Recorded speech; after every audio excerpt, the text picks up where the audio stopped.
Deixa eu perguntar uma coisa para vocês aqui. Vocês sabem o que é eleição? Quem sabe o que é eleição? Alguém? Vocês já votaram na vida de vocês? Já votou alguma coisa? Não? Já votou? Para que você já votou? Na brincadeira? Pode acontecer às vezes. Como é que se vota? Como é que é isso?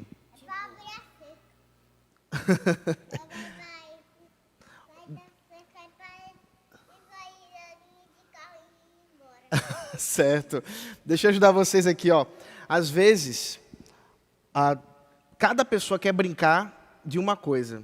Aí tem que fazer o quê? Uma votação para escolher o quê? A brincadeira. E qual a brincadeira que vai ganhar? A que tiver mais votos. A que tiver mais votos. Isso é eleição. Eleição é quando a gente escolhe alguma coisa através de algum voto. Pode ser, às vezes, até uma pessoa só que vai votar, mas, às vezes, são várias pessoas. A gente está bem perto de uma eleição aqui na igreja. Vocês já ouviram falar disso? Se for uma pessoa só em todas as brincadeiras. Se for uma pessoa só, é só ela que vai escolher, né? Não precisa se preocupar. Mas olha só, a gente vai ter eleição para a liderança da igreja. Vocês sabem quais são os líderes dessa igreja? Tem dois tipos de ofício. Vocês sabem quais são? Deus e Jesus. Tem os ofícios de Deus e Jesus, mas eu estou falando dos homens mesmo. A liderança da igreja tem dois grupos. Vocês sabem quais são? O senhor participa de um dos grupos? Eu participo de um dos grupos, sim. Tem os diáconos e tem os presbíteros. Dentro dos presbíteros tem os pastores. Vocês conhecem algum diácono? Não sabe nenhum diácono? Sou um diácono. Hã? Sou diácono. Você acha que eu sou um diácono? Não, não sou um diácono. Você sabe... Fala um nome de um diácono aí. Guilherme. Guilherme é o nome de um diácono, é verdade. Isso mesmo. A gente aqui tem os diáconos na igreja e também tem os presbíteros. Diácono significa servo, aquele que serve. Então, os diáconos são os líderes da igreja na área do serviço. Eles estão aqui para organizar a igreja, para fazer com que tudo isso aqui esteja pronto. Eles também são as pessoas que se preocupam com aqueles que estão sofrendo, com pessoas que estão sem alimento. Eles preparam cestas básicas. Sabe o que é a cesta básica? Que a gente coloca vários alimentos juntos para entregar... Arroz, feijão, macarrão, isso mesmo. A gente coloca vários alimentos juntos para entregar. Então, eles fazem todo esse serviço. Eles são os diáconos. Mas também tem os presbíteros. E presbítero significa velho. Velho. Mas uma palavra bonita para velho é ancião. Presbítero significa ancião. São os mais velhos da igreja. Não necessariamente os mais velhos de idade, mas aqueles que deveriam ser os mais maduros na fé para que eles possam pastorear a igreja.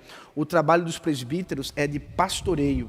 Eles lideram a igreja através de cuidado, no cuidado da alma. Eles precisam visitar, precisam ensinar a palavra, precisam aconselhar. Esse é o trabalho dos presbíteros. Quem conhece um presbítero aqui da igreja? Você conhece um presbítero? Ronaldo? Tem até escrito ali para ajudar, né? Hã? É verdade, tem presbíteros e a gente ainda tem dois tipos de presbítero, acredita? Olha quanta divisão. Às vezes é difícil entender. Os pastores e os presbíteros de verdade. Os pastores e os presbíteros de verdade. A gente chama, na verdade, isso de presbítero regente e presbítero docente. Os presbíteros regentes são aqueles que são pastores da igreja, mas eles não se dedicam exclusivamente, quer dizer, eles trabalham também em outras coisas. E tem os presbíteros docentes que ficam só na igreja, eles trabalham só com a igreja. Vocês conhecem algum presbítero regente? O que vocês acham? Eu não sou um presbítero regente, eu sou um presbítero docente. E agora? Quero ver quem descobre quem é um presbítero regente. O seu pai é presbítero? Como é o nome dele? André, isso mesmo, ele é um presbítero regente. É, porque ele também, ele é um presbítero regente da ideia de reger, de governar. Ele é um presbítero que cuida da parte do governo, da liderança. E docente tem a ver com ensino. Então, são 3 tipos, vamos lá? A gente tem os diáconos, tem os presbíteros regentes e os presbíteros docentes. Vamos lá, diáconos, presbíteros regentes e presbíteros docentes. Agora, por que adianta vocês saberem disso? Porque a Bíblia diz que a gente deve orar e respeitar a nossa liderança. Vocês já oraram pelos diáconos e presbíteros da igreja? Mais ou menos? Eu nunca, porque eu nunca ouvi falar deles. Ah, então, agora é a hora de orar. Nós falei também, minha mãe não disse que minha mãe disse que não era por meus. Tá certo. Então vamos fazer o seguinte, vamos combinar o seguinte. Vocês vão orar pelos presbíteros e pelos diáconos da igreja. Não só agora. Agora a gente vai orar também. Mas vão orar por eles. Por quê? Porque a Bíblia manda a gente orar por eles para que Deus dê sabedoria, para que Deus dê para eles fé, firmeza na fé.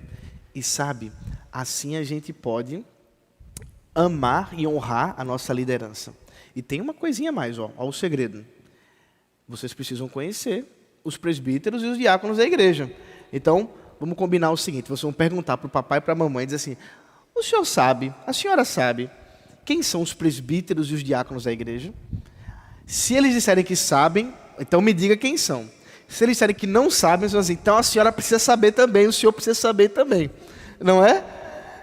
Porque a gente precisa conhecer a liderança da igreja para que a gente possa orar por ela e respeitá-la, porque Deus chamou essas pessoas para cuidar da igreja. Eu vou falar sobre as características que eles devem ter para que eles possam ser votados, para que eles possam ser eleitos pela igreja. Vou falar sobre isso agora. E vocês têm que prestar bem atenção para vocês saberem se realmente eles estão fazendo isso. Se não, vocês podem chegar e dizer, diácono, você precisa fazer isso porque a Bíblia diz para vocês fazerem. Olha aqui, presbítero, você precisa fazer isso porque a Bíblia diz para vocês fazerem também. Combinado? Mas tem que orar por eles. Vocês prometem orar pelos pastores, presbíteros e diáconos da igreja? Sim? E não estou acreditando muito não. Prometem? Sim? Prometem? Então tá bom. Então vamos fechar os olhinhos e vamos orar por eles. Orem comigo. Papai do céu, nós oramos pelos diáconos, pelos presbíteros regentes e os presbíteros docentes da nossa igreja. Abençoa para que eles te sirvam com amor, fidelidade e sabedoria. Em nome de Jesus. Amém, amém. Muito bem, podem voltar, senta lá, que eu vou continuar a explicar sobre esse tal de presbíteros e diáconos.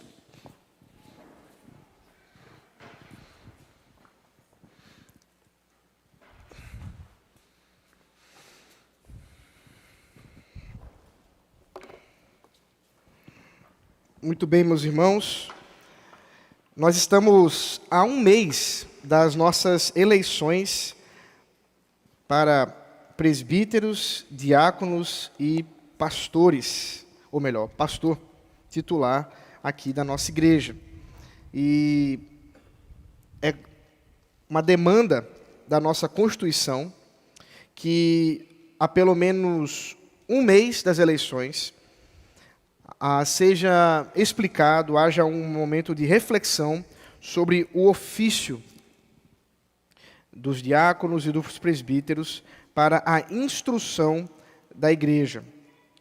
E, portanto, não só a fim de cumprir essa demanda da nossa Constituição, mas também para que possamos estar prontos para as eleições, eu quero convidá-los a abrir as Sagradas Escrituras na carta do apóstolo Paulo, a primeira carta do apóstolo Paulo a Timóteo. Esse é o sermão que eu preguei ano passado, então é uma recapitulação, quando nós estávamos para a eleição dos diáconos. Foi ano passado, né? Foi 2021, né? Do ano passado.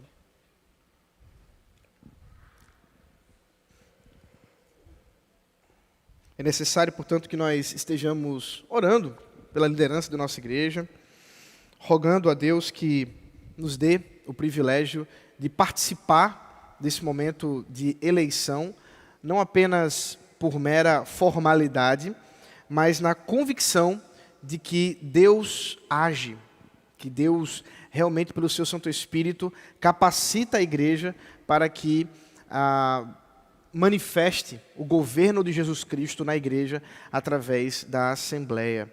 É Jesus quem governa a igreja, nós cremos assim. Muito bem. Primeira carta de Paulo a Timóteo, capítulo 3, versículo de 1 a 16. Assim diz a palavra de Deus.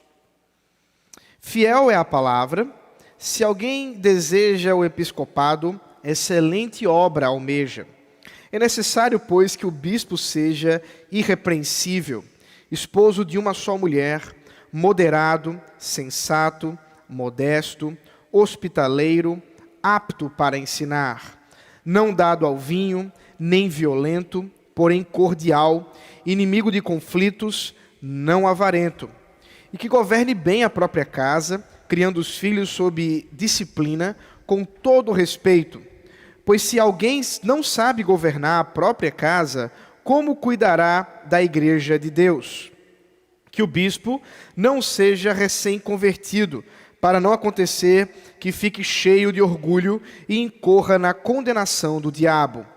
É necessário também que ele tenha bom testemunho dos de fora, a fim de não cair na desonra e no laço do diabo. Do mesmo modo, quanto a diáconos, é necessário que sejam respeitáveis, de uma só palavra, não inclinados a muito vinho, não gananciosos, conservando o mistério da fé com a consciência limpa. Também estes devem ser primeiramente experimentados, e caso se mostrem irrepreensíveis, que exerçam o diaconato. Do mesmo modo, quanto às mulheres, é necessário que elas sejam respeitáveis, não maldizentes, moderadas e fiéis em tudo. O diácono seja marido de uma só mulher e governe bem os seus filhos e a própria casa, pois os que desempenharem bem o diaconato alcançarão para si mesmos uma posição de honra e muita ousadia na fé em Cristo Jesus. Escrevo essas coisas a você, esperando ir vê-lo em breve. Mas se eu demorar, você saberá como se deve proceder na casa de Deus, que é a igreja do Deus vivo, coluna e fundamento da verdade. Sem dúvida, grande é o mistério da piedade. Aquele que foi manifestado na carne, foi justificado em espírito, visto pelos anjos, pregado entre os gentios, crido no mundo, recebido na glória. Amém. Vamos orar. Senhor, o teu povo está aqui reunido, ó Pai, diante da tua palavra para aprender dela. Instrui-nos pelo teu Espírito Santo, conduz esse momento, Senhor, de instrução, edificação, a fim de que o Senhor seja glorificado, a fim que possamos sair daqui mais conscientes daquilo que requeres de nós, mas também, Senhor, mais firmes e convictos dessa obra maravilhosa de Cristo na cruz. Em nome dele que nós oramos. Amém. Meus irmãos, nós estamos diante da carta do apóstolo Paulo ao amado Timóteo, pastor jovem que estava trabalhando na igreja de Éfeso, uma igreja que teve seus problemas, uma igreja complicada, nós poderíamos dizer assim, mas uma igreja também que enfrentou grandes desafios doutrinários. Se você ler a primeira e a segunda carta de Timóteo, a Timóteo. Também lê Apocalipse, nos primeiros capítulos, quando trata das cartas às igrejas da Ásia Menor, especificamente a parte que trata da própria igreja de Éfeso. Você vai descobrir um pouco dessa luta, desses desafios que a igreja de Éfeso passou. Mas também é verdade que ela teve o privilégio de ser pastoreada por homens de Deus. Primeiramente, a própria plantação com o trabalho desenvolvido pelo apóstolo Paulo. Também nós temos, portanto, o trabalho de Timóteo, o trabalho do apóstolo João, que pastoreou também essa igreja. Portanto, nós estamos falando de uma igreja que realmente teve um púlpito forte, nós poderíamos dizer assim. Mas é necessário que não só estejamos visualizando essas questões da liderança específica, do púlpito, do pastor, mas também aquilo que diz respeito aos outros ofícios que o Senhor concedeu à igreja. Se nós nos voltarmos para o Antigo Testamento, nós vamos ver que o Senhor mesmo, o próprio Deus, ordenou a Moisés que ele, como líder do povo, estivesse escolhendo dentre aqueles que estavam com mais sabedoria, os anciãos, aqueles que eram mais velhos, maduros na fé, que pudessem auxiliá-lo na liderança do povo de Israel. Esses homens eram convidados, portanto, a participar de uma espécie de conselhos que eles poderiam julgar algumas causas antes que elas finalmente chegassem a Moisés, para que ele pudesse dar conta de uma multidão da nação de Israel. O tempo passou e Deus também designou para o povo de Israel um rei. E dentre os reis, sem dúvida, Davi foi aquele que foi escolhido para ser o mais importante. Havia ainda a liderança por meio dos sacerdotes, que lideravam a igreja no seu sentido mais espiritual do termo, especialmente com relação ao templo, ao tabernáculo, a dinâmica com relação ao culto.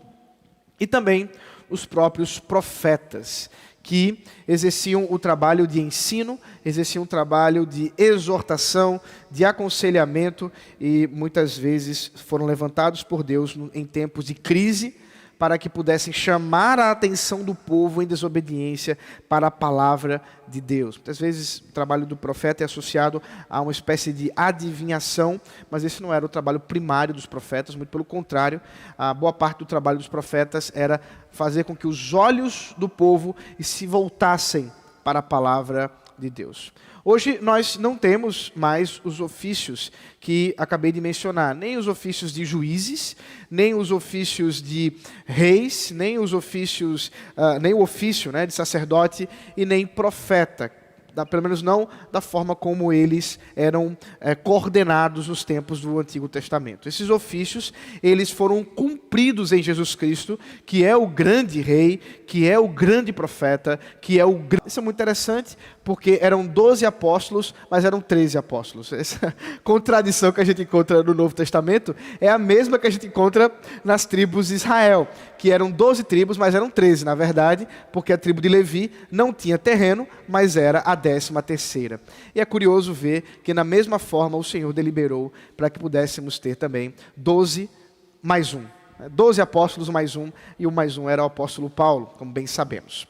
Mas assim o Senhor designou para que esses apóstolos pudessem dar os fundamentos da igreja, para que eles pudessem apresentar o Evangelho na sua forma primeva, naquilo que seria o início da igreja, como nós conhecemos a igreja cristã. Lembrando que a igreja do Senhor Jesus Cristo não começou em Pentecostes, a igreja do Senhor Jesus Cristo não foi fundada por Jesus Cristo. A igreja do Senhor Jesus Cristo foi fundada pelo próprio Deus triuno no Éden. E dali o Senhor escolheu o seu povo e estava juntando o seu povo, primeiro como o povo de Israel, e agora como Israel espiritual, o Israel de Deus, qual nós chamamos de aquele povo que se reúne, também chamado de igreja. A própria expressão igreja, eclesia, termo que já expliquei para vocês que é mal compreendido.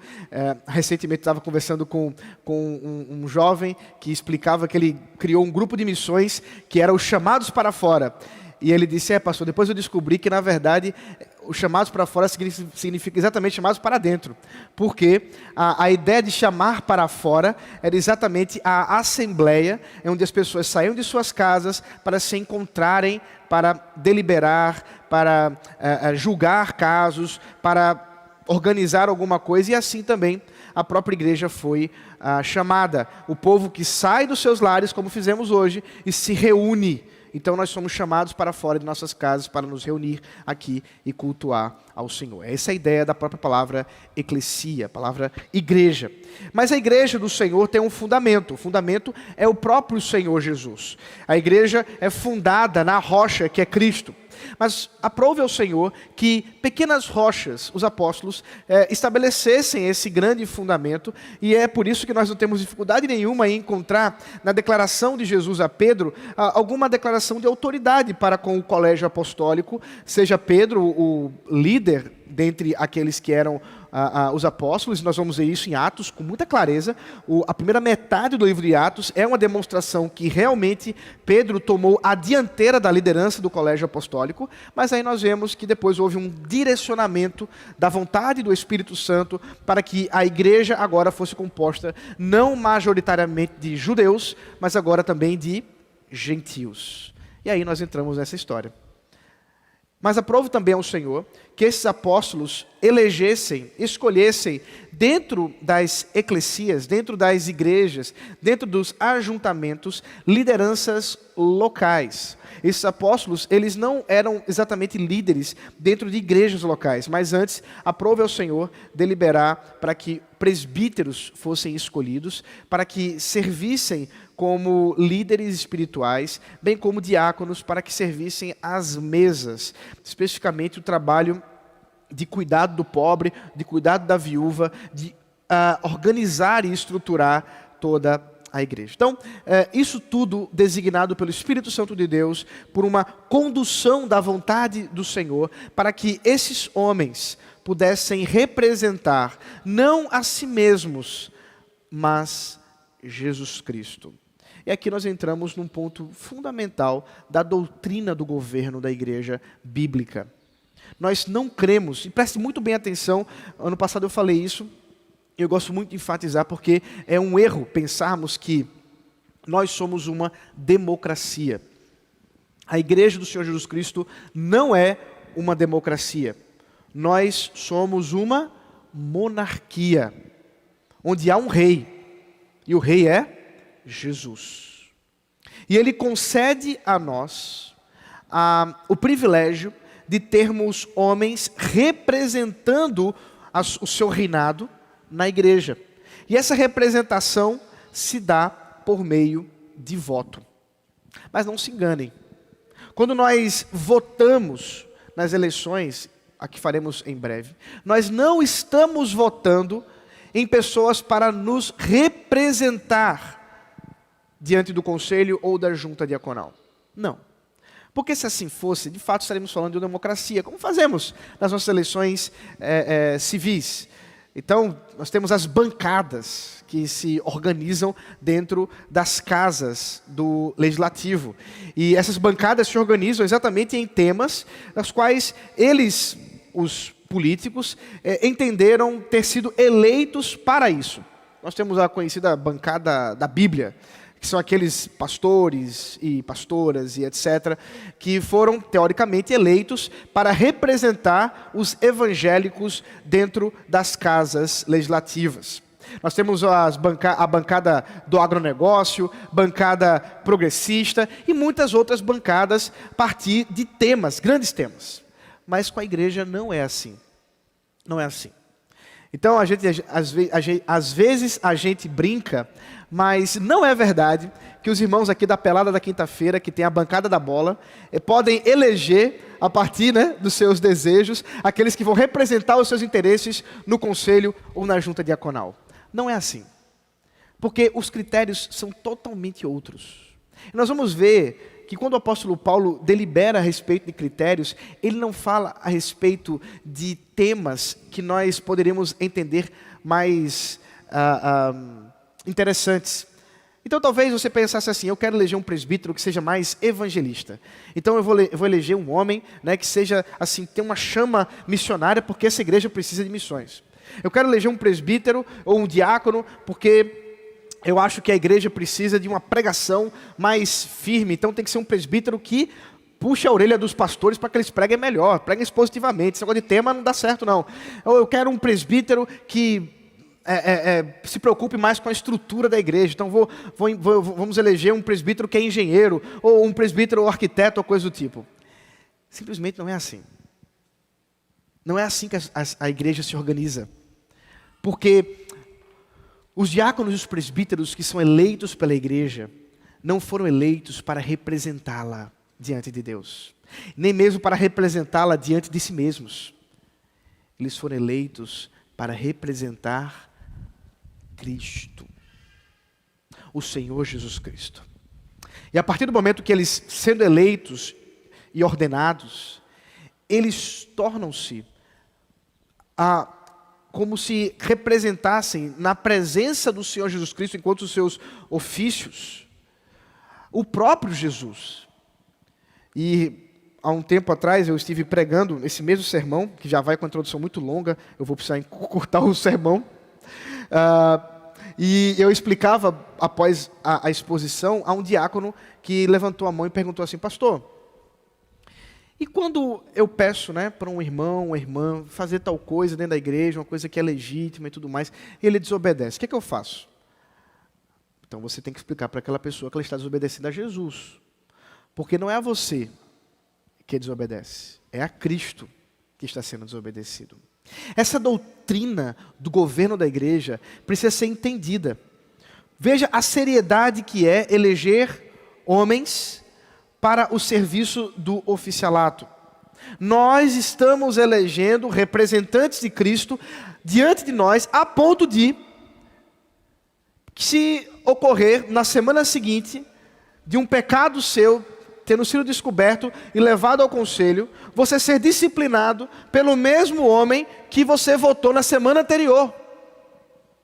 Porque ele não diz respeito a você, a responsabilidade dele não é diante de você, não é diante da igreja, é diante do próprio Senhor Jesus Cristo. É por isso que essas características que o apóstolo Paulo passa a nos mostrar entre presbíteros e diáconos, não são características de políticos, não são características de empresários, não são características de médicos, de juristas, de engenheiros, de arquitetos, de seja quais forem os chamados seculares que esses homens poderiam ter. São características de servos de Deus, representantes de Cristo, à igreja. E eles respondem a Deus por isso. É por isso que aqueles que desejam o oficialato fazem isso de bom grado, desejam uma excelente obra. Veja o versículo 1, onde nós encontramos o início das características para a igreja. As características, nós podemos dizer assim, as características de dentro, a respeito dos presbíteros. Fiel é a palavra, se alguém deseja o episcopado, excelente obra almeja. Presta bem atenção aqui. Há uma armadilha que a gente precisa tomar cuidado com esse texto. Desejar poder, em geral, é algo extremamente negativo. Concordam? As pessoas que vivem atrás de poder, as pessoas que vivem atrás de mandar nos outros, certamente são aquelas que não deveriam jamais ser escolhidas para tal. Às vezes conseguem, almejam tanto que conseguem. O apóstolo Paulo não está falando de modo algum que o que é desejável aqui é o poder. O desejável aqui é o serviço associado ao trabalho pastoral. A palavra episcopos, palavra grega que o apóstolo Paulo usa aqui para falar do episcopado, ela é usada no Novo Testamento de forma intercambiável com mais outras duas palavras, os presbíteros e os pastores. É por isso que nós temos entendido, biblicamente, que os termos bispos, presbíteros e pastores são, dentro do Novo Testamento, a mesma função, o mesmo oficialato, ainda que enfatizando aspectos distintos desse ofício. Os bispos ou episcopos, eles têm como trabalho supervisionar o rebanho. É o trabalho de observar como as coisas estão indo. É o trabalho de olhar com detalhes e cuidado a vida de cada um dos irmãos. Esse serviço, portanto, não diz respeito a uma curiosidade maligna de pessoas que querem apenas saber a novidade da vida dos outros, mas aqueles que estão profundamente preocupados em amor, a fim de tomar conhecimento das situações, dos tropeços, dos problemas, das dificuldades dos irmãos e irmãs. Esse é um trabalho pastoral. O pastor precisa conhecer a igreja. É nesse sentido, inclusive, que eu tenho uma certa dificuldade com mega churches, com igrejas grandes. Igrejas que se tornam impastoreáveis, supervisionáveis. Você simplesmente não consegue saber quem são as pessoas, você não reconhece os rostos dessas pessoas. E Deus está me dando um privilégio hoje, eu tinha falado isso quinta-feira no céu, de ver muitos de vocês pela primeira vez sem máscara. Louvado seja o Senhor por isso. Supervisionar o rebanho, olhando o rostinho das pessoas, é uma bênção. É bem melhor do que com máscara. Mas perceba que o grande ponto, com máscara ou sem máscara, é que é trabalho dos pastores olhar e conhecer o rebanho. Isso tem algo que também se inverte para nós, enquanto membros da igreja. É que se é trabalho dos pastores, dos presbíteros, dos bispos, lembra? Mesmo ofício, 3 nomes. Se é trabalho deles conhecer o rebanho, conhecer a vida dos irmãos, os irmãos precisam sim dar-se a conhecer à igreja, ou melhor dizendo, ao conselho, aos presbíteros. E não é raro eu ouvir, às vezes, alguns irmãos dizerem assim: olha, eu não abro minha vida para pastor. Não abro minha vida para presbítero, esse negócio aí não é comigo não. Eu sei que tem gente que acha legal, vai para gabinete, chora, muito interessante. Mas para mim, sou eu, meu Jesus, está tudo certo. Muito bem. O que você está dizendo, simplesmente, é que você é um desigrejado dentro de uma igreja. O que você está dizendo é que você é uma pessoa impastoreável e aqueles que Deus designou para pastorear a sua vida, você não quer. Quando você fala assim, o meu Jesus e eu, na verdade o que você está dizendo é o Jesus que você inventou na sua cabeça. Porque o Jesus, o pastor Jesus, esse quer que você seja pastoreado. Quer que você seja conhecido sim, pelos presbíteros, pelos pastores dessa igreja. Ah, mas eu não confio neles. Então o problema é maior. Ou você tem muita coisa para estar devendo muito, né, na praça. Ou pior, os homens que foram eleitos não são dignos de estar ali. E se esse é o caso, você precisa denunciar. Você precisa apontar por que eles não são dignos. É por isso, portanto, que é necessário, diz o texto, que eles sejam irrepreensíveis. Que a fama interna desses irmãos, desses presbíteros, seja realmente a fama de pessoas que caminham na palavra. Eles não podem ser pessoas as quais, quando passam, o pessoal fala assim: chegou, você viu ali? Você soube daquela história? Não, porque eles precisam ser irrepreensíveis. É claro que o texto, de modo algum, está dando a entender que eles não são pecadores. Porque nenhum de nós poderia dizer isso. O que o texto está nos auxiliando a compreender é que esses irmãos precisam ser pessoas que antes mesmo da igreja como um todo, eles são os primeiros a se dobrar nos joelhos e confessar os seus pecados a Deus. São pessoas que têm os seus corações humilhados e comprometidos diante do Senhor. É necessário, portanto, que eles também sejam esposos de uma só mulher. Aqui o texto é confuso, pelo menos para a gente nos nossos dias, porque nós vivemos em uma sociedade, em geral, monogâmica. Ser esposo de uma mulher é lei. Até então, né, você não pode casar com 2 mulheres. Nós temos aí já algumas tentativas de fazer isso. Mas por hora, é lei, você não pode casar com mais de uma pessoa. Mas não era assim no período neotestamentário. Era muito comum que homens pudessem vir a Cristo, convertidos pela operação do Espírito Santo, mas eles vinham com a família. Uma família que poderia vir com 1, 2, 3 esposas. E agora, esse homem poderia estar apto para o serviço do presbiterato? Vamos ver que no diaconato também não? Não. Ele não poderia servir dessa forma, isso seria um impeditivo para ele. Mas pastor, e com relação às questões relacionadas a divórcio? Como que nós podemos visualizar o texto em relação a isso? Aí realmente nós entramos numa área que tem sido de divisão entre os comentaristas, divisão entre o entendimento por parte de muitas igrejas e até conselhos. Há aqueles que dizem que esse seria um impeditivo claro para que divorciados não pudessem ser oficiais.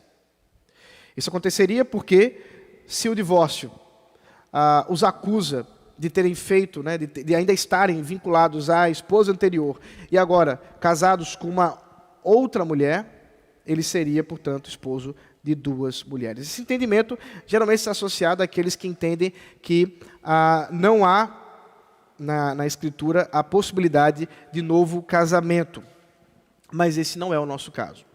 A Igreja Presbiteriana do Brasil, especificamente os nossos símbolos de fé, a Confissão de Fé de Westminster, estabelece, sim, um caminho com respeito a isso. A Escritura nos informa que, de fato, há pelo menos 2 motivos, há 2 motivos especificamente para um divórcio legítimo, que é o caso de abandono e o caso de adultério.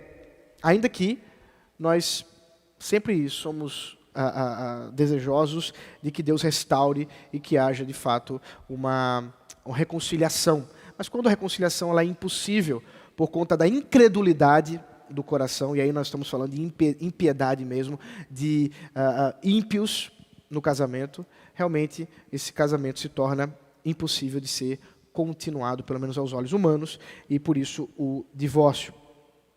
Mas muitas vezes homens foram abandonados, foram traídos e tiveram, portanto, seus divórcios legitimados pela igreja. Eles não poderiam contrair novas núpcias, novo matrimônio. Segundo a Escritura, sim. Segundo nossa doutrina bíblica e presbiteriana, nossos símbolos de fé, também. E, portanto, se é legítimo o novo casamento, por que seria ilegítimo que eles fossem oficiais? Então, até que me provem o contrário, eu tenho mantido o entendimento que aqueles que divorciaram, sendo eles vítima, eles estariam, sim, ainda aptos para participar do oficialato. Sei que isso é assunto complexo, há irmãos que discordam de mim, mas eu ainda estou convencido pela Escritura e pela nossa doutrina presbiteriana, dos nossos símbolos de fé, que é o caso. Então, esse homem de uma só mulher precisaria, assim, demonstrar a sua fidelidade à sua esposa, que esse, de fato, é o grande ponto. Esses homens precisam ser fiéis à sua família, e inicialmente à sua própria esposa. Talvez aqui a preocupação maior para nós não deveria ser tanto quanto o número de mulheres que esse homem tem, mas sim, se esta mulher, a qual ele é casado, de fato, ela tem sido respeitada, tem sido cuidada, porque se esse homem não está disposto a cuidar, a proteger, a respeitar a mulher com a qual ele dorme todos os dias, o que ele fará com a igreja? O que ele fará com a igreja? Então, certamente, homens infiéis, homens que não cuidam bem dos seus lares, não deveriam ser aptos para a liderança no corpo de Cristo, da igreja. Esses homens deveriam antes ser exortados e até disciplinados para que respeitem as suas esposas, tratem elas com fidelidade. É por isso... Desculpem. É por isso que nós, dentro do nosso caminho que temos feito aqui no edital, entendemos que é necessário que o conselho não só ouça aquele que foi indicado, aquele que está em processo de reeleição, mas também a sua esposa.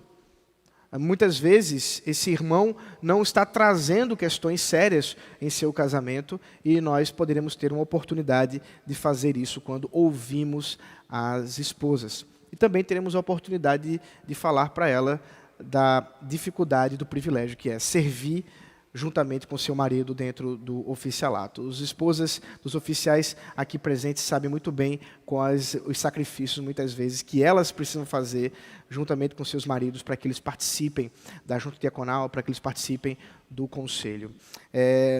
Como eu estava dizendo, é uma excelente obra, mas não é uma obra de poder, é uma obra de responsabilidade e serviço. É necessário que ele seja moderado, sensato, modesto, hospitaleiro. São características fundamentais para um cristão qualquer. Perceba, ser temperante, equilibrado, ser sóbrio, autocontrolado, ser modesto, virtuoso, ser hospitaleiro, quer dizer, uma pessoa que tem o seu coração aberto para acolher pessoas, não só em sua casa, mas também na igreja. Isso é uma tarefa para todos os crentes, não só para a liderança.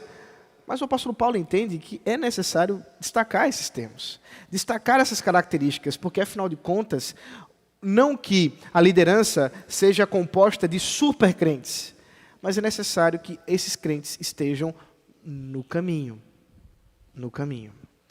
E eles possam, portanto, ser exortados para isso. Mas o ponto aqui, ainda para que nós possamos refletir sobre o trabalho dos presbíteros, envolve ser apto para o ensino.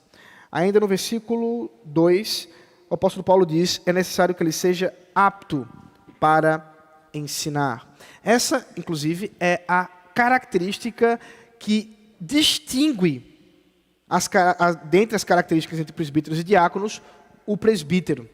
Aos diáconos não há uma necessidade de serem aptos para o ensino, mas os presbíteros, sim.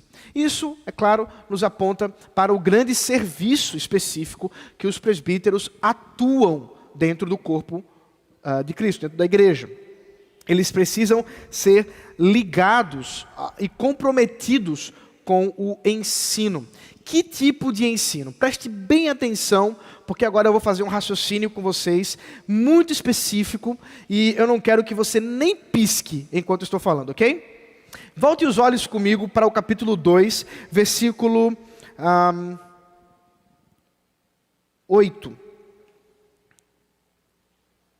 Capítulo 2, versículo 8.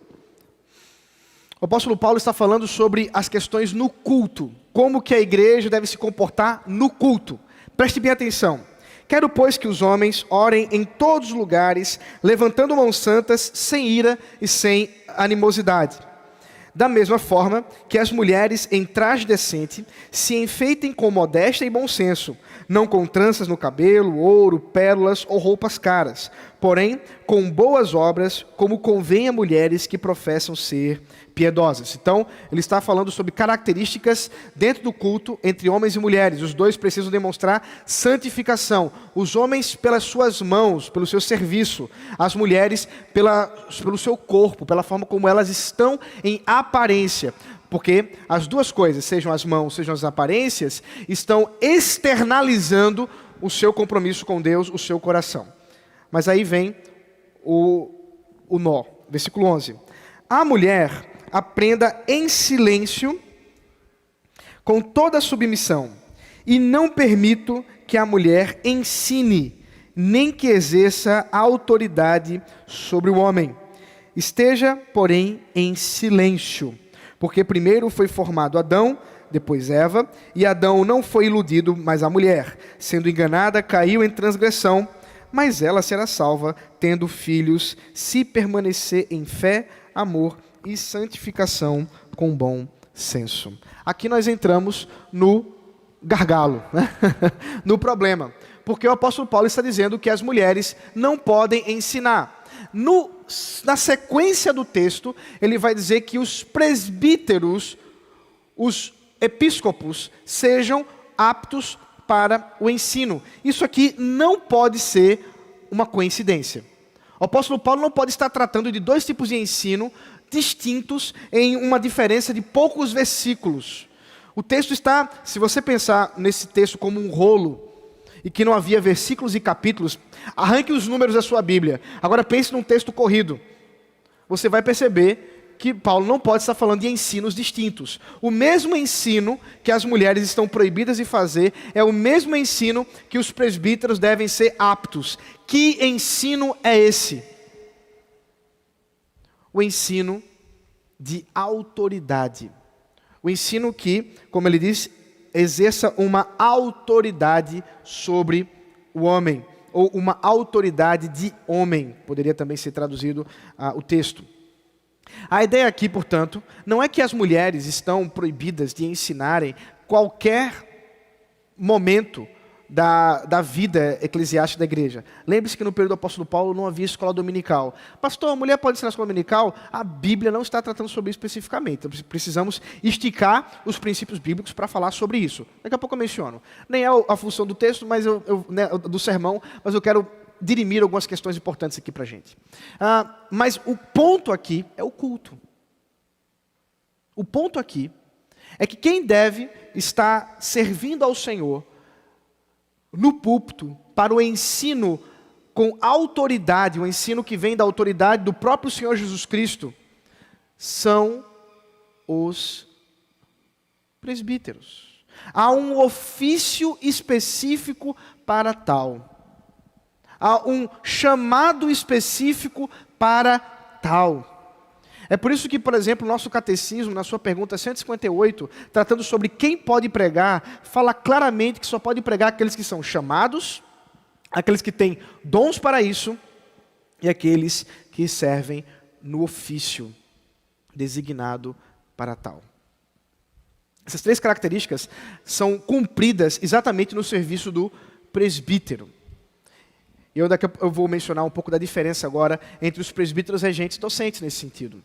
Os presbíteros docentes, portanto, eles servem na área de ensino de forma específica, dedicada a isso, e por isso eles estão em primazia dentro desse trabalho do ensino aqui no púlpito.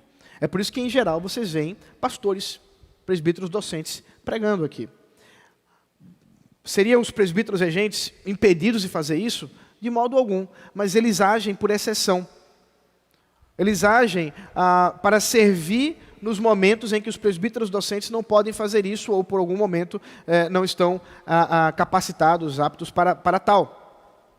Isso se dá, portanto, dentro dos ofícios, as ênfases de serviço, as ênfases de trabalho. Nesse sentido, nós encontramos aquilo que a nossa tradição presbiteriana entende como a diferença entre presbíteros regentes e presbíteros docentes. O mesmo que se enquadra do motivo do qual nós cremos que presbíteros regentes não podem exercer e ministrar os sacramentos, seja a ceia ou o batismo, por causa da associação do ensino desses sacramentos.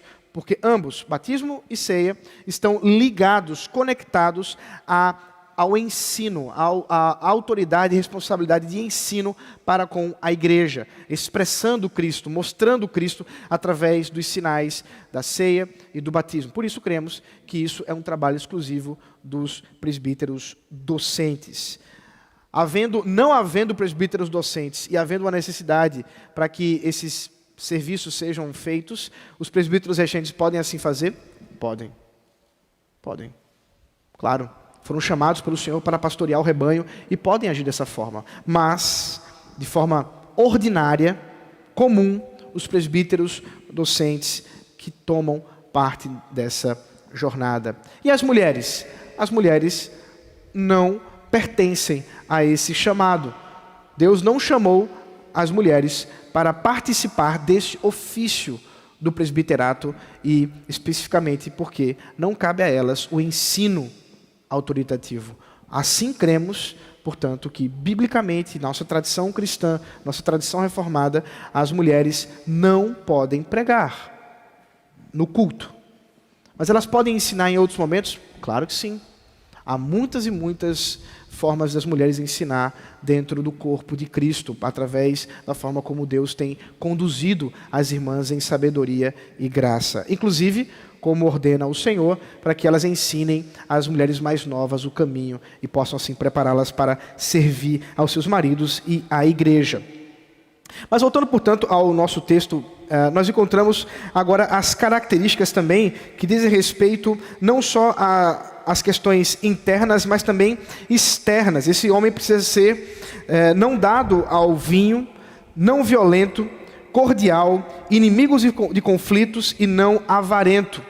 É necessário que ele não seja dado aos vícios, não seja dado à idolatria, não seja um homem que esteja ligado aos vícios, os prazeres. Isso não significa que ele é impedido de participar dos prazeres da vida, tais como, inclusive, o uso de bebida alcoólica, de modo algum, mas sim que eles devem ser um exemplo de moderação. Eles devem ser um exemplo para a igreja de pessoas que participam dos prazeres da vida de forma correta, de forma que agrade e glorifique o Senhor. Ele também precisa ser cordato, pacífico, conciliador, não violento, inimigo de contendas. 3 expressões que podem até ser complementares. A ideia é simples. Ele não é o cara que você tem medo de conversar, porque ele vai apontar no seu dedo problemas. Esse não está apto, porque a vida do presbítero, a vida da liderança, envolve costumeiramente ser contrariado. Nós somos contrariados o tempo inteiro. Graças a Deus. Vocês já imaginaram se coubesse simplesmente a mim decidir todas as coisas dessa igreja? Eu garanto a vocês, seria horrível. Seria péssimo. Graças a Deus que eu sou contrariado bastante no conselho, que eu sou contrariado nas nossas reuniões, que duram muitas horas, inclusive. Eu já contei para os irmãos que nós geralmente saímos aqui 2, 3 da manhã, porque temos muitas coisas para serem contrariadas. Louvado seja o Senhor pelas diferenças entre os presbíteros, porque assim nós podemos contrariar uns aos outros e, portanto, nós assim podemos servir de modo mais eficaz, sem que haja brigas. Se você não consegue ser contrariado, se você ouve uma palavra a qual você não gostou e você é o primeiro a querer bater na mesa e falar mais alto, então você não está apto para o serviço de presbítero. Ele não pode ser avarento, porque isso não é o trabalho da vida cristã. Ele vai lidar com questões que envolvem inclusive as finanças. Ele não pode ser alguém ligado à ganância financeira. Ele não pode visar lucro nesse ministério. Finalmente, o texto continua e nos fala que ele precisa ser um bom governador de sua própria casa, um bom líder. E isso, sem dúvida, é um estágio probatório. Bons líderes são bons pais, são bons maridos. Maus líderes são maus pais e maus maridos. Sem dúvida, nós precisamos olhar para o que está dentro ali também das casas, dos lares. Um presbítero, um diácono que tem o seu lar desgovernado é certamente inapto para o serviço. É necessário que ele não seja neófito, claro, ele não pode ser novo na fé, porque sendo novo na fé, ele incorrerá na condenação do orgulho. E não é, o oficialato não deve ser conectado, não deve ser alguma coisa ligada a orgulho.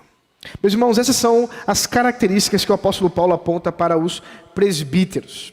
Os diáconos, ele também passa a tratar de características muito parecidas com aquela com relação aos presbíteros, com algumas exceções, e eu vou passar mais rápido. Nós estamos com um sermão já bem avançado, mas eu quero esclarecer esses aspectos dos diáconos também. Primeiro, o serviço do diácono, meus irmãos, como eu disse às crianças, é um serviço de serviço. A própria palavra diáconos significa aquele que serve, aquele que especificamente estava associado a os que serviam às mesas em bares ou coisas do tipo nos períodos do Novo Testamento, como também quando o apóstolo quando Lucas narra para nós a história da instituição do serviço diaconal, quando do problema das viúvas, que eram helenistas, viúvas gregas, que estavam sendo excluídas das mesas por conta das mulheres judias, das mulheres de Jerusalém. Então, eles foram chamados, 7 homens, cheios de sabedoria, cheios do Espírito Santo, para servir. Portanto, o trabalho diaconal é um trabalho daqueles que estão dispostos a governar e liderar a igreja na área, de fato, do cuidado. Do cuidado do pobre, do cuidado da viúva, do cuidado da estrutura da igreja. Por isso eles são também os responsáveis pela dinâmica aqui física da própria igreja.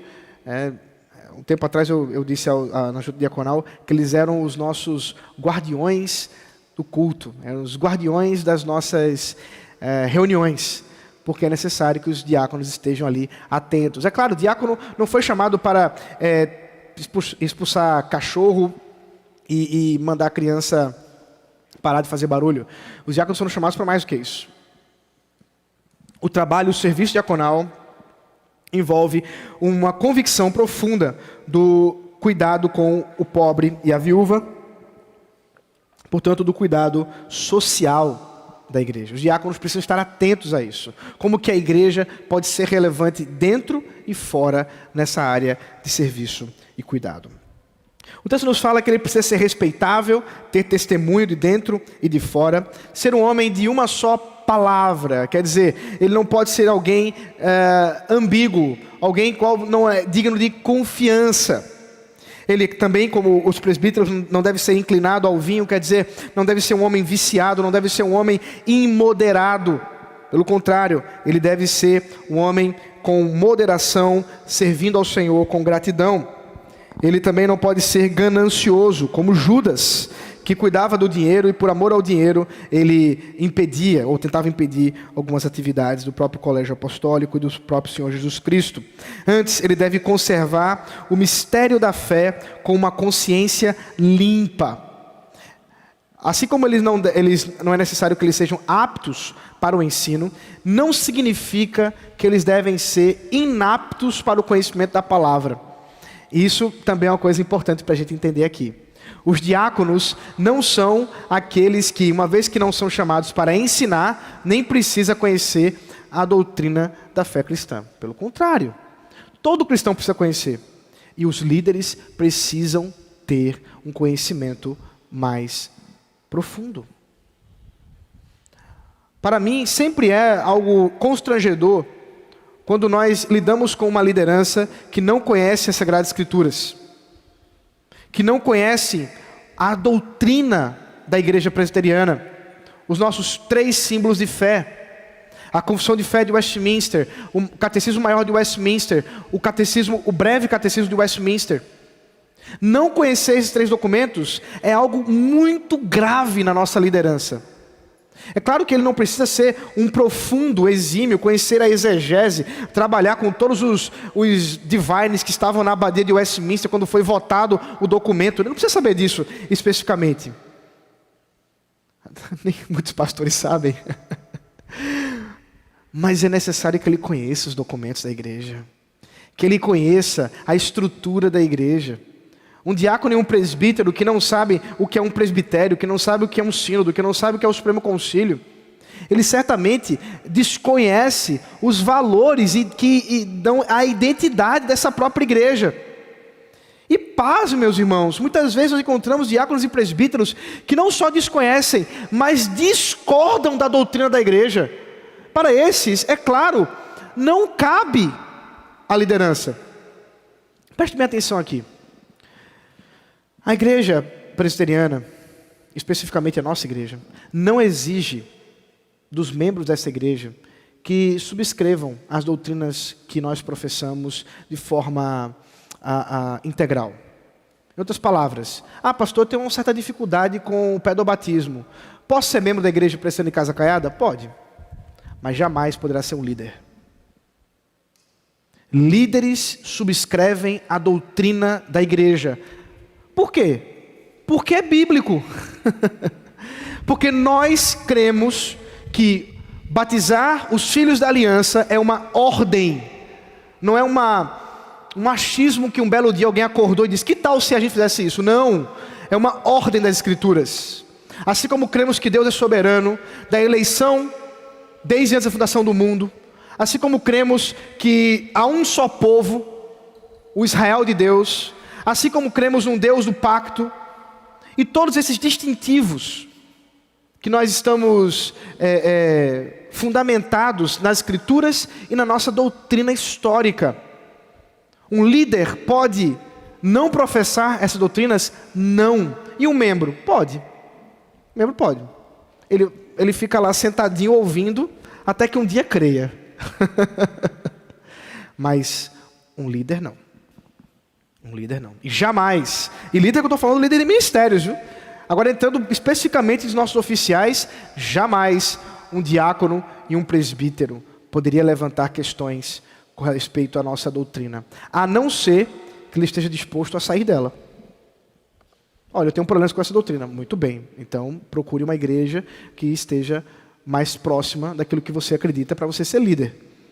Mas não, então sentadinho é lá o seu lugar. É assim que nós cremos. Nós entendemos que há uma diversidade de crenças entre a igreja cristã, especificamente protestante e evangélica, mas nós não cremos que dentro da nossa liderança pode haver esse tipo de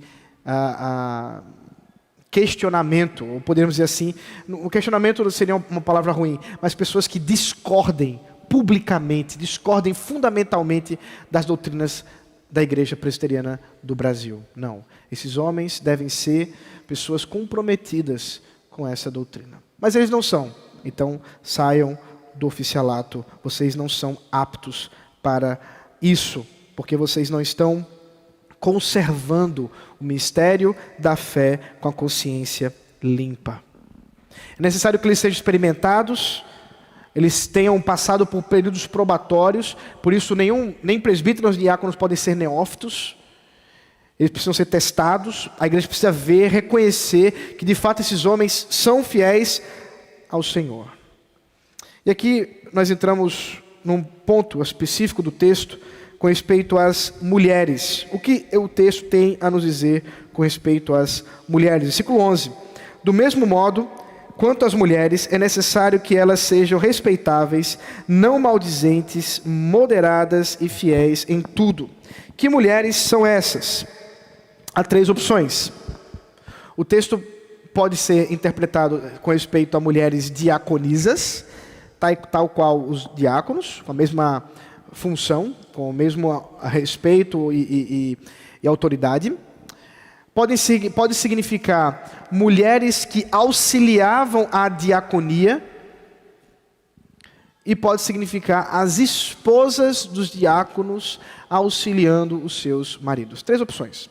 A primeira opção está fadada ao fracasso, primeiro porque não há, dentro de uma teologia do Novo Testamento, mulheres que estejam tomando a liderança da igreja. Segundo porque a diaconisas não corresponderia ao que o texto nos aponta, porque na sequência ele continua falando de diáconos. Ele não está falando de diaconisas, mas de diáconos. E terceiro, porque o serviço de autoridade, de poder exercer autoridade na igreja é exclusivo dos homens. Muito bem. A segunda opção é que fossem mulheres. É uma opção viável, muitos têm optado por ela, dentro da possibilidade de interpretação do texto, mas eu acredito que o termo para mulheres aqui, que pode ser esposas, parece fazer mais sentido dentro do conjunto das obrigações dos próprios diáconos com relação também às suas esposas. Essas mulheres participam do ministério dos seus maridos e, portanto, elas também precisam ter características específicas. Essas mulheres precisam ser precisam estar voltadas ao serviço da igreja cristã. E isso tem a ver com o próprio trabalho do pastor. Não faz sentido um presbítero, um diácono, que a sua esposa não é crente, que a sua esposa não está na igreja. Tem alguma coisa errada. Então é necessário que essa mulher esteja junto ao seu marido. A gente precisa prestar bem atenção com respeito a isso. Enfim, o texto continua a nos dar, mais uma vez, algumas questões dos diáconos como líderes dos seus lares, e é assim que eles devem ser também como os presbíteros, porque, afinal das contas, aqueles que exercem bem o trabalho, eles alcançam honra diante de Cristo. Meus irmãos, eu vou ficar por aqui, o texto continua no versículo 16, eu quero só destacar que o versículo 16 nos fala sobre esses fundamentos da igreja com relação àquilo que a obra de Cristo e o próprio serviço dos ofícios de presbítero e diácono. A igreja é o lugar que anuncia, que expõe, que ensina a Jesus Cristo. Portanto, seja presbítero, seja diácono, devem servir, expor, viver Jesus Cristo. Quem poderá servir com tais características? Quem poderá fazer o checklist completo aqui dessas características? Somente um fez isso. É Jesus. Só Jesus pode fazer isso. A nós, homens, pecadores, nos cabe o caminho, o desejo, o caminhar. E quando nós não estamos nesse caminho, sermos exortados, impedidos muitas vezes de continuar na liderança, às vezes até mesmo de forma perpétua, né? Sem podermos voltar mais para essa liderança, porque o trabalho do líder, o serviço do líder, é um serviço de grande responsabilidade. As exigências são altas, mas a honra, o privilégio também o é. Eu quero encorajar os irmãos aqui para terminar esse momento nosso. Meus irmãos, nós estamos numa crise. Uma crise de homens. Essa crise não é apenas aqui, na Igreja Presente Casa Caiada, mas também é. É uma crise que aponta para um grande problema de responsabilidade dos homens. Homens que pensam que ser macho, masculino, envolve ser grosso, tosco, mas isso é tolice. Masculinidade deveria ser representada através de cuidado, de responsabilidade, de seriedade com aquilo que fomos chamados para ser. Seja nosso trabalho enquanto servimos ao Senhor no chamado que Ele nos deu, fora da igreja, seja no nosso trabalho enquanto servimos ao Senhor nas nossas famílias, seja no trabalho o qual servimos ao Senhor aqui na igreja, onde quer que estejamos. Mas isso é uma crise, meus irmãos, uma crise muito séria. Desde jovens, imaturos, 30 anos, incapazes de serem levados a sério. Incapazes de serem levados a sério. Porque não demonstram nenhum tipo de responsabilidade com a vida. Esse problema que tem atacado as igrejas e muita dificuldade, nós como pastores que vivemos também a vida conciliar de presbitérios, de sínodo, muitas e muitas vezes ouvimos pastores dizendo assim: reverendo, lá na igreja é 80% mulheres e tem alguns homens que aparecem, não tem como a gente eleger presbíteros e diáconos esse ano. A igreja está perigando não continuar, porque não tem homem para liderar a igreja. Isso é muito sério, meus irmãos. Essa questão não é simplesmente para que você se sinta desafiado, não. Mas é para que você olhe ao seu lado. Você que é casado, olhe para sua esposa, pense nisso. Será que você tem sido apto no seu lar para liderar o seu lar? Será que você tem sido responsável no trabalho que você desempenha, no serviço que você desempenha na igreja? Como tem sido o seu compromisso com o estudo da palavra de Deus, com as orações? Como está o seu compromisso? Meus irmãos, toda semana eu escuto, toda semana, esposas vindo falar comigo, dizendo: pastor, conversa com meu marido. Lá em casa sou eu que tomo as rédeas para orar, para ler a Bíblia. Isso é uma vergonha. Nós precisamos considerar a realidade do que Deus tem nos chamado como homens. Meus irmãos, é necessário pararmos de sermos meninos, moleques, desonrando nossas esposas, desonrando nossos filhos e desonrando o Senhor, incapazes de ensinar as Escrituras para os seus filhos, para as suas esposas, incapazes de orar com eles uma vez na semana, homens preguiçosos. Muitas vezes suas esposas vêm sozinhas aos cultos, porque o camarada não consegue acordar no domingo. É por isso que nós não temos, e temos tido dificuldade, de homens aptos para os presbíteros e os diáconos, não só aqui, mas nas igrejas do Senhor Jesus Cristo espalhadas nesse mundo. Meus irmãos, acordem, arrependam-se, ensinem aos seus filhos a serem homens que honram a Deus, porque o Senhor vai cobrar de nós. 1 Pedro, capítulo 3, o apóstolo Pedro nos fala que as orações não são ouvidas quando os homens estão desrespeitando as suas mulheres. Às vezes Deus não está ouvindo a sua oração, porque você não respeita a sua esposa, porque você não cuida dos seus filhos, porque você não tem compromisso com a igreja.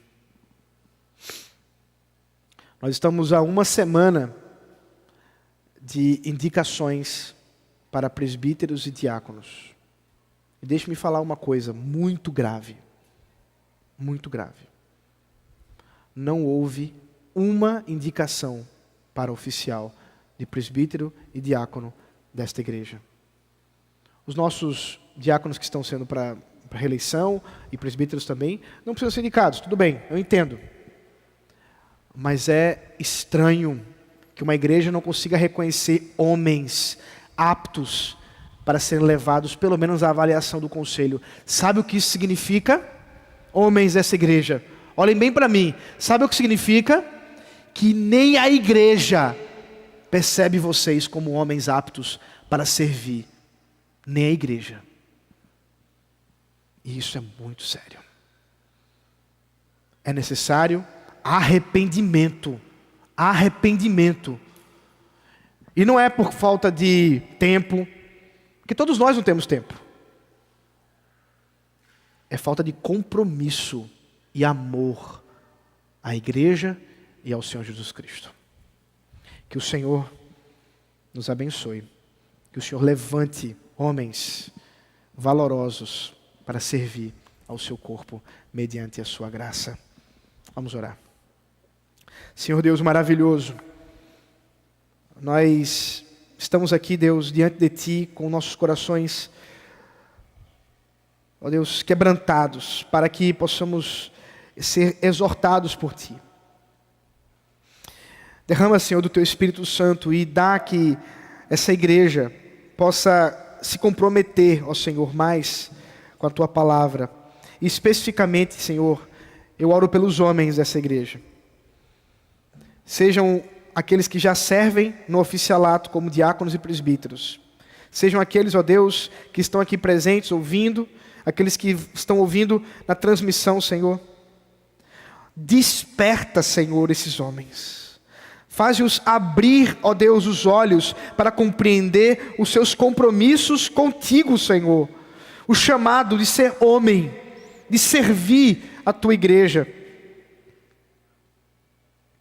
Deus nos perdoa pela nossa negligência, pela forma como temos levado a Tua igreja. E levanta, Senhor, os Teus, para que sirvam de forma a honrar, glorificar o Teu santo nome e edificar a Tua igreja. Em nome de Jesus Cristo. Amém.